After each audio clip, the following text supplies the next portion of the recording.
Well, to be deathly serious for a second, if it weren't for a 16-year-old who hasn't even done his GCSEs, we could be having a very, very different match reaction today. Arsenal 2, Everton nil. Max Dowman coming on in, I believe, the 85th minute and completely changed the game. Zubamendi for Dowman might go down as one of the most important substitutions in Mikel Arteta's tenure as Arsenal manager. That was a completely dead game of football up until when he came on. 0-0. It looked as though that was going to be the result, and to be fair, you couldn't begrudge it. Everton were by far created the better chances in that first half, particularly. I mean, Calafiori's block from Dwight McNeil hitting the post, Dewsbury Hall unleashing a shot that Raya had to get down for.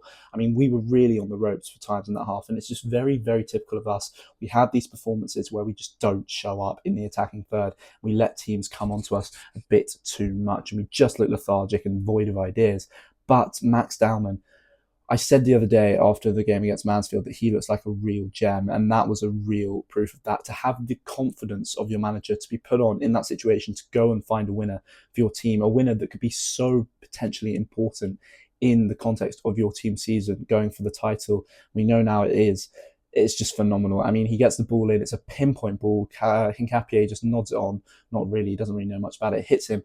It's there for Gyökeres to tap home 1-0. And you're thinking, right, just see the game out. And they did, pretty much. Everton corner, Arsenal hit on the counter-attack. And it's the way Dowman just controls it, nods it past the first player, takes it past Mikalenko, who he sits down, and then just rolls it into net so calmly, showing real, real maturity. And he really is one for the future. If we look at the game, Everton, I think they'll be hard done by not to get something out of it. They set up really well away from home. We've seen that countless times this season, and they've got some big results, such as at Man United away, where they won 1-0, even with 10 men. So we know how dangerous they can be on the road. But Arsenal managed to get over the hurdle, and that is what matters. They were 10 points clear before Manchester City kicked off at the London Stadium yesterday, but we now know it's 9 after the Citizens' 1-1 draw with West Ham.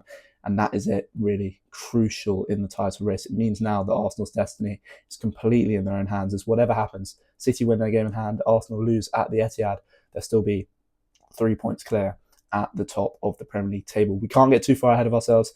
It's still mid-March. There's a long way to go. But you really did feel that yesterday was a seismic moment in the context of this Premier League season.